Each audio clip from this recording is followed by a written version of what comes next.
রাজধানীর চিনমোট্টি সম্মেলন কেন্দ্রে চলছে আন্তর্জাতিক পর্যটন মেলা। দ্বিতীয় দিনে সকাল থেকে মেলায় রয়েছে দর্শনার্থীদের ভিড়। আয়োজনে tour operators association of Bangladesh TOAB. Bundle থাকলে প্রতি সেনমানিতে টাকা বাঁচবে। বিকাশ সেনমানি বান্ডেল কিনে জিতুন প্রতি লেনদেনে।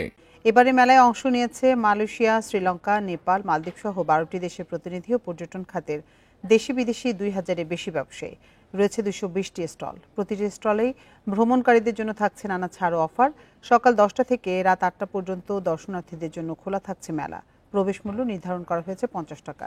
তবে উন্মুক্ত থাকছে শিক্ষার্থী, মুক্তিযোদ্ধা ও জুলাই যোদ্ধাদের জন্য। মেলা চলবে শনিবার পর্যন্ত।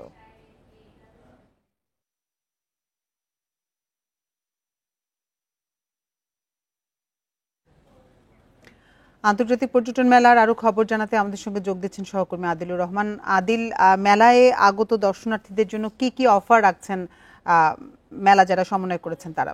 দেখুন, দেশের ভ্রমণ প্রিয়াসু যেসব মানুষ আছেন তাদের জন্য আসলে এক সুযোগ নিয়ে এসেছে এই মেলাটি, এবং বিশেষ করে আসলে একই ছাদের নিচে এত ট্যুর অপারেটর যারা তাদের যে স্টলগুলো আছে সেই স্টলগুলো দিয়ে এখানে যারা ভ্রমণ প্রিয়াসু মানুষ আছেন তাদের দৃষ্টি আকর্ষণ করার চেষ্টা করছেন।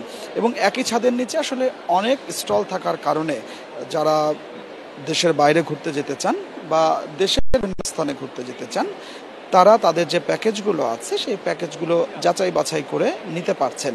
এবং এক একজন এক এক রকম যে সুযোগ সুবিধাগুলো দিচ্ছেন আমরা দেখতে পাচ্ছি। মূল প্যাকেজের উপরে 20% ডিসকাউন্ট দিচ্ছেন বা তাদের জন্য গিফটের ব্যবস্থা ঘুরতে যান সেক্ষেত্রে একজন বা দুইজনের টিকিট যে ব্যয়টি সেটি ডিসকাউন্ট দিচ্ছেন। তো এই ধরনের নানা ধরনের যে সুযোগ সুবিধা এই সুযোগ সুবিধা নিয়ে এই সেই মেলাটি চলছে এবং গতকালকে থেকে মেলাটি শুরু হয়েছে, আজকে চলবে এবং আগামীকালকেও চলবে।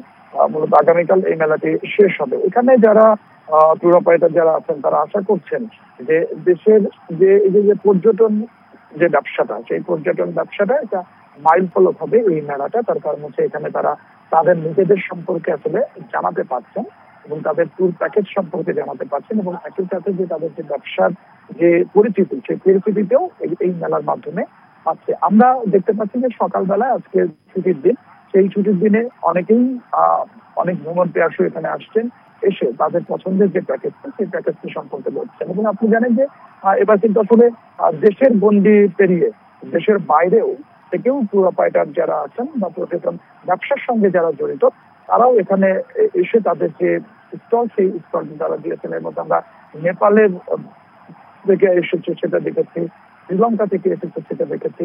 এই সবার দেশ এবং বিদেশের পর্যটন ব্যবসার সাথে যারা সংশ্লিষ্ট আছেন তাদের যে একটা মিলন মেলা এখানে হয়েছে এবং তাদের এই মিলন মেলার মধ্য দিয়ে যারা ভ্রমণ প্রিয়াসু আছেন, যারা বিভিন্ন দেশে ঘুরতে যেতে চান তাদের যে সংযোগ সেই সংযোগটা এই মেলার মাধ্যমে হয়েছে। এবং সকাল থেকে দর্শনার্থীদের ভিড়ও কিন্তু আমরা দেখতে পাচ্ছি। অনেকে শুধুমাত্র ঘোরার জন্য না, তারা কেউ এসে আসলে প্যাকেজটা নিয়েও নিচ্ছেন। তার কারণে মেলা উপলক্ষে বিভিন্ন ধরনের ছাড় রয়েছে, বিভিন্ন ধরনের সুযোগ সুবিধা রয়েছে, সেই সুযোগ সুবিধাগুলো তারা লুটে নিচ্ছেন।